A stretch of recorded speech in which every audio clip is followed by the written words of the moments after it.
नमस्कार, AB star news देख रहे हैं आप और मैं हूं आपके साथ सोहन सिंह। वक्त हो चला है उत्तराखंड की खबरों के खास बुलेटिन हमारी देवभूमि का। कांग्रेस के मौन व्रत को लेकर उत्तराखंड बीजेपी ने अब सवाल खड़े कर दिए हैं। उत्तराखंड बीजेपी के मीडिया प्रभारी मनवीर सिंह चौहान ने सवाल पूछा है कि कांग्रेस पार्टी ये बताए कि क्या उनका ये मौन व्रत गढ़वाल क्षेत्र के लोगों पर टिप्पणी करने को लेकर पश्चाताप के लिए है या फिर उनकी पार्टी में जो प्रदेश महामंत्री और प्रवक्ता की लड़ाई है उसकी वजह से मौन व्रत रखा गया है। मनवीर सिंह चौहान ने कहा, अंकिता भंडारी हत्याकांड को दुखद घटना उन्होंने बताया। साथ ही कहा कि सीएम के आदेश पर 24 घंटे में आरोपियों को सलाखों के पीछे पहुंचाने का काम किया गया है। अब मामला कोर्ट में विचाराधीन है और लगता है कि कांग्रेस को कोर्ट पर भरोसा नहीं है। कांग्रेस के प्रदेश अध्यक्ष आदरणीय करण महाराज जी मौन उपवास रख रहे हैं। उन्हें पहले ये स्पष्ट करना चाहिए कि क्या ये मौन उपवास उनका जो उन्होंने उत्तराखंडियत को और गढ़वाल के लोगों को गाली गलौज की उसके पश्चाताप के रूप में कर रहे हैं, या वो आपस में जो उनकी लड़ाई झगड़ा चल रहा है उनके प्रदेश महामंत्री और उनके प्रवक्ताओं की जो आपस में झगड़ा चल उसको लेकर के मौन उपवास कर रहे हैं। पहले इस बात को स्पष्ट करें। उत्तराखंड में महिला अपराध को लेकर सियासत परवान चढ़ती हुई नजर आ रही है। दरअसल कांग्रेस पार्टी ने बीजेपी से सवाल पूछे हैं। करण महारा ने तंज कसते हुए कहा है कि राज्य में महिला अपराध की घटनाओं में लगातार इजाफा हो रहा है और कानून व्यवस्था पूरी तरह से चरमरा गई है। वहीं कांग्रेस प्रदेश अध्यक्ष के आरोपों पर उत्तराखंड बीजेपी की प्रवक्ता मधु भट्ट ने पलटवार किया है और कांग्रेस पर महिलाओं की आड़ में राजनीति करने का आरोप लगाया है। मधु भट्ट ने कहा कि जब से राजस्थान में कांग्रेस की सरकार बनी है तब से राजस्थान में महिला अपराध के मामले लगातार बढ़ रहे हैं। साथ ही मधु भट्ट ने कहा कि सीएम धामी महिलाओं को लेकर संवेदनशील हैं और अगर किसी भी महिला के साथ किसी भी प्रकार की घटना होती है तो सरकार उसे तुरंत सलाखों के पीछे पहुंचाने का काम कर रही है। देखिए, माननीय जो कांग्रेस के प्रदेश अध्यक्ष हैं वो किस प्रकार की बयानबाजी करते रहते हैं। उस बयान जब वो बयानबाजी करते हैं कहीं उत्तराखंड देवभूमि के गढ़वाल की को लेकर, फिर उसके बाद सार्वजनिक माफ़ी मांगते हैं, फिर महिलाओं की आड़ में राजनीति कर रहे हैं। देखिए जिस प्रकार से वो आंकड़े दे रहे हैं, अगर वो देखें तो अपने जहां राजस्थान जैसी में देखें कि जब से उनकी वहां सरकार बनी है किस प्रकार से लगा।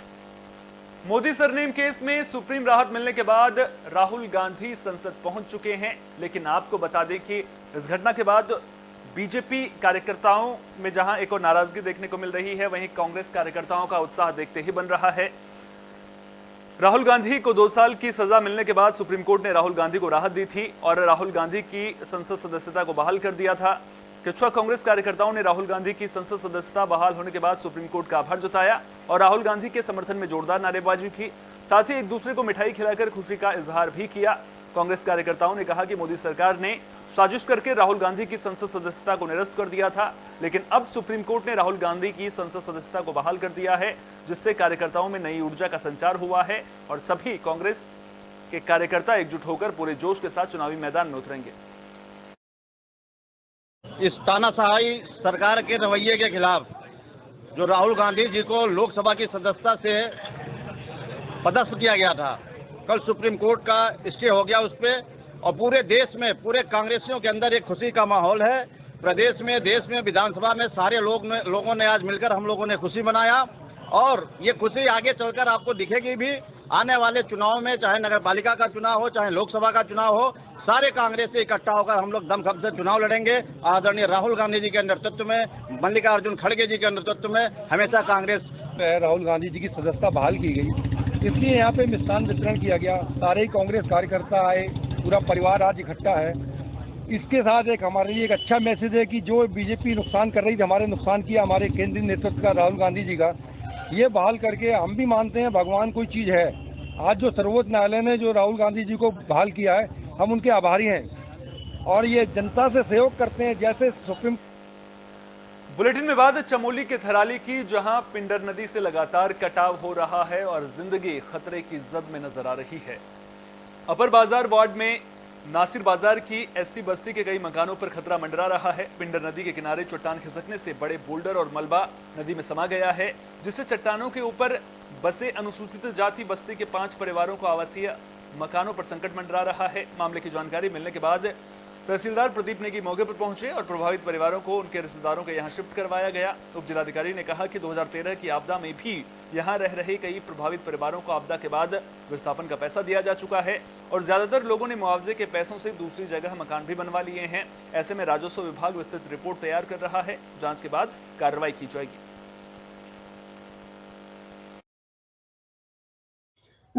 अपर बाजार में जो भू धसाव हुआ है उससे 2 परिवार प्रभावित हैं और अभी तक भूस्खलन जारी है। बारिश होगी तो खतरा बढ़ सकता है, लेकिन अभी इतना खतरा नहीं दिखता है।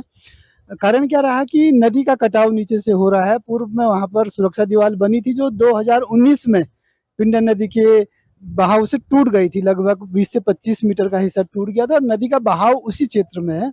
हल्का सा बारिश के कारण नदी का बहाव बढ़ा और वहाँ पर भूस्खलन शुरू हुआ है। कल घटना है जो अपर बाजार वार्ड नंबर 3 में जो ये भूस्खलन हुआ है, उसमें जो है 2 जो परिवार हैं जो एकदम खतरे की जद में थे, उनको वहां से शिफ्ट करा दिया गया है। बाकी अन्य लोगों को भी एहतियातन बता दिया गया है कि वो भी सुरक्षा की दृष्टि से वहां पर ना रहें। हालांकि सभी लोग जो हैं अपने अपने रिश्तेदारों के यहाँ पर शिफ्ट हो गए हैं। हाँ, मुझे भी ऐसा सुनने में आया कि ऐसा शायद 2013 की आपदा के दौरान ऐसा हुआ था, लेकिन इसमें एक विस्तृत जांच रिपोर्ट पहले मेरे द्वारा मांगी गई है। उसके आने के बाद देश को 752 नए अग्निवीर मिल चुके हैं और अब इन अग्निवीरों पर देश की सुरक्षा का जिम्मा होगा। इन अग्निवीरों की पासिंग आउट परेड देखते ही बन रही थी।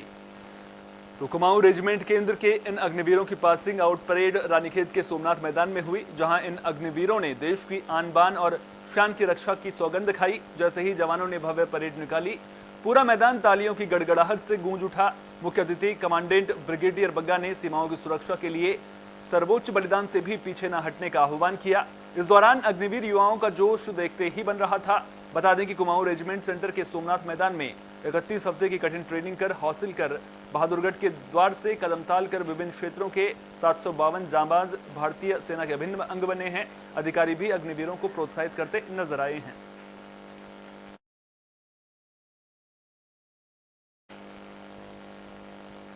हल्द्वानी में पेयजल समस्या को लेकर अब डीएम एक्टिव होते हुए नजर आ रहे हैं। लगातार निरीक्षण कर रहे हैं, लोगों से भी मुलाकात कर रहे हैं, समस्या के समाधान की बात भी कहते हुए नजर आ रहे हैं।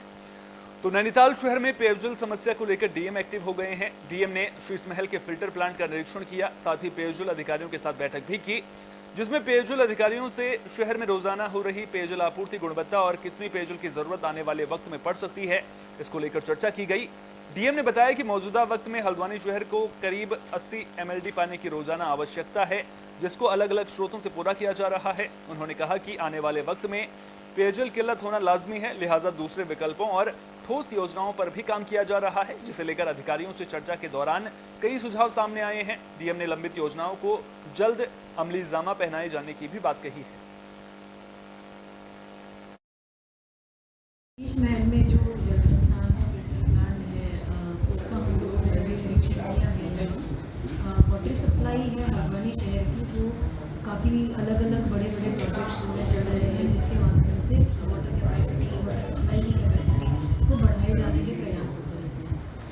मानसून में और गर्मियों के समय में वाटर सप्लाई का संकट हल्द्वानी शहर के विभिन्न क्षेत्रों में आता है, जिसके समाधान के लिए मल्टीपल एजेंसीज काम कर रही हैं। एडीबी न्यू हल्द्वानी के लिए स्टोरेज और वाटर सप्लाई का जो डिस्ट्रीब्यूशन है उसको डिज़ाइन कर रहा है, साथ ही कुछ नलकूप भी डिज़ाइन कर रहा है, साथ में शीश महल प्लांट के से जो उत्तराखंड हाईकोर्ट ने सरकारी और वन भूमि से अतिक्रमण हटाने को लेकर आदेश दिया है, जिसके बाद विभाग ने कमर कस ली है। आपको बता दें कि कोर्ट ने सभी जिलाधिकारियों और प्रभागीय वन अधिकारियों को 4 हफ्ते के भीतर आदेश के संबंध में अपनी अनुपालन रिपोर्ट दाखिल करने को कहा है।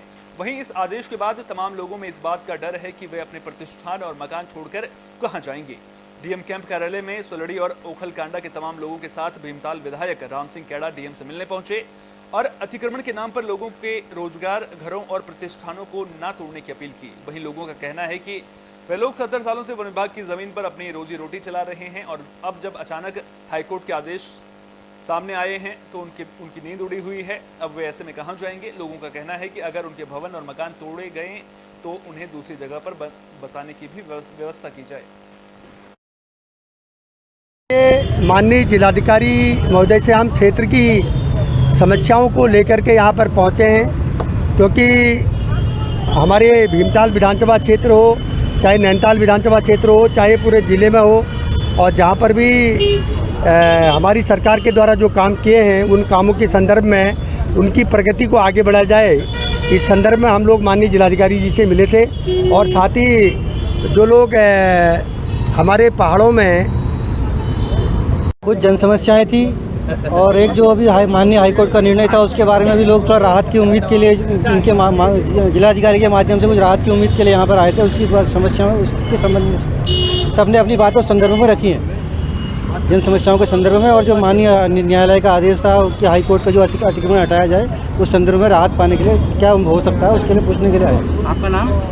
कमल जोशी। भैया अचानक से एक फैसला आया हाईकोर्ट से कि आप लोग अपनी जगह खाली कर दीजिए, और हम लोग वहाँ पे कारोबार कर रहे हैं भीमताल रोड में।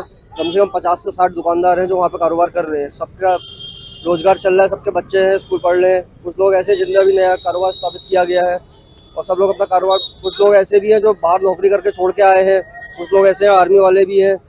और अचानक से भी वो आया है कि आप लोग अपना काम छोड़ दीजिए, ये हम लोग हमारी सरकारी संपत्ति है और आप लोग इसको छोड़ दीजिए। अब इसके बाद अब इतने लोग हैं भैया, ये लोग जाएंगे कहाँ? हमारा तो मुद्दा ये है कि भैया हम लोग जाएंगे कहाँ इसके बाद? चलो आप लोग कह रहे हैं भैया ये जगह छोड़ दीजिए, हम छोड़ देते हैं, लेकिन हम लोग जाएंगे कहाँ इसके बाद? रुड़की में वैश्य समाज में नाराजगी देखने को मिल रही है। बीजेपी विधायक के खिलाफ आक्रोश देखने को मिल रहा है। दरअसल वैश्य समाज ने बीजेपी विधायक पर समाज का अपमान करने का आरोप लगाया है। लोगों ने बीजेपी विधायक के बहिष्कार का भी ऐलान कर दिया है। बता दें कि कुछ दिन पहले गौरव गोयल के द्वारा मेयर पद से इस्तीफा दिया गया था, जिसके बाद बीजेपी विधायक पर मेयर गौरव गोयल को लेकर आपत्तिजनक शब्द का इस्तेमाल करने का आरोप लगा था। अब वैश्य समाज बीजेपी विधायक से माफी की मांग करता हुआ नजर आ रहा है। आज की एक प्रेस कॉन्फ्रेंस जो विधायक जी ने वैश्य समाज को लेके एक अभद्र टिप्पणी करी थी, उसके संदर्भ में प्रेस कॉन्फ्रेंस करी थी। इससे वैश्य समाज के अंदर बहुत ज्यादा रोष है और आज सारे वैश्य बंधु यहाँ इकट्ठे हुए थे और विधायक जी के खिलाफ जो बोला सबने आप लोगों ने सुना ही है। विधायक जी ने बोला था कि माननीय गौरव गोयल जी जो पूर्व मेयर हैं कि उन्होंने नगर निगम को बनिए की दुकान, लाला की दुकान खोल लिया, भ्रष्टाचार कर रहे हैं। तो क्या आपकी एक पर्टिकुलर आदमी को लेकर टिप्पणी थी? आपने वैश्य समाज की थी, वैश्य समाज का जो अपमान किया गया, वैश्य समाज का जो भ्रष्टाचारी बताया गया, ये उसके विरोध में थी। और ये हमारी जो है एक हमारी अपनी अलग से ही वैश्य समाज की ओर से बैठक थी और प्रेस वार्ता है। इसमें जो है कुछ लोगों ने हमारे वैश्य समाज को भ्रष्टाचारी बताया, जबकि वैश्य समाज भ्रष्टाचारी में हमेशा से। आपने कई ऐसे वाहन देखे होंगे जिसमें आगे मोटरसाइकिल रहती है, उसमें पीछे ट्रॉली जोड़ दी जाती है और फिर सामान ढोने का काम किया जाता है। आरटीओ सुनील शर्मा से मिली जानकारी के मुताबिक ऐसे वाहन पूरी तरह से बैन है और इन वाहनों का संचालन आरटीओ के नियमों का उल्लंघन है। जब भी ऐसा कोई वाहन आरटीओ को दिखता है तो उसे तुरंत ही सीज कर दिया जाता है और उसकी नीलामी भी कर दी जाती है। आरटीओ सुनील शर्मा ने बताया कि केवल वाहनों के संचालक पर ही नहीं बल्कि उन दुकानदारों पर भी अब कार्रवाई की जाएगी जो ऐसे वाहनों से अपना सामान लाने या फिर ले जाने का काम करते हैं। देखिए, ऐसे वाहन जिनको कि मोटरसाइकिल को काट कर पीछे ट्रॉली लगा दी जाती है और उस पर सरिया या मिट्टी या ईंटों को भरा जाता है, ये पूर्णतः इल्लीगल है। ये वाहन के खिलाफ हमारे द्वारा कार्रवाई करी जाती है और साथ में मैं आपके बता दूं कि इनके कोई आरसी की नियमों का उल्लंघन है। जब भी ये वाहन पकड़ा जाता है हम इसको सीज करते हैं और ये वाहन नीलाम कर दिया जाता है। अतः मेरा आपके माध्यम से ये बताना चाहता हूं कि जो लोग इन वाहनों को चला रहे हैं वो पूर्णतः इल्लीगल वाहन है, कृपया इन वाहनों का संचालन ना करें। बुलेटिन के आखिर में बात किच्छा की, जहां एक 7 साल के गुलदार की मौत का मामला सामने आया है। गुलदार की मौत से वन विभाग में हड़कंप मच गया है। बता दें कि बाराकोली रेंज में एक गुलदार तारबाड़ में लगे फंदे में फंस गया था। गुलदार की मौत के बाद वन विभाग में हड़कंप मचा हुआ है। तारबाड़ गऊघाट कठर्रा गांव के रघुवंशी फार्म के आम के बाग की सुरक्षा के लिए लगाई गई थी। फार्म हाउस के मैनेजर राम अवतार से मिली जानकारी के मुताबिक जैसे ही उन्हें इस बात की जानकारी मिली वैसे ही उन्होंने वन विभाग की टीम को सूचना दी, जिसके बाद वन विभाग की टीम मौके पर पहुंची। वन विभाग की टीम के पहुंचने के कुछ देर बाद फंदे में फंसे गुलदार ने दम तोड़ दिया। फिलहाल वन विभाग की टीम ने गुलदार के शव को कब्जे में लेकर पोस्टमार्टम के लिए भेज दिया है। जांच के दौरान टीम ने जानवरों को फंसाने के लिए लगाए गए 4 फंदे भी मौके से बरामद कर कब्जे में लिए। ये ढोराडाम जो हमारी बीट है उसके पास लगता हुआ ये रघुवंशी फार्म के नाम से एक बगीचा है, उसकी सीमा पर कारवाड़ में एक तेंदुआ फंसा है। सूचना पर जब स्टाफ आया तो ये मौके पर मृत मिला। इसमें कार्रवाई अभी जांच की कार्रवाई जारी है, और क्योंकि इसका पशु का पोस्टमार्टम कराया जाना है तो उसके उपरांत ही मृत्यु के वास्तविक कारणों को बताओ। इस बुलेटिन में मेरे साथ इतना ही। देश दुनिया की तमाम अहम खबरों के लिए बने रहिए AB स्टार न्यूज के साथ। फिलहाल दीजिए इजाजत। नमस्कार।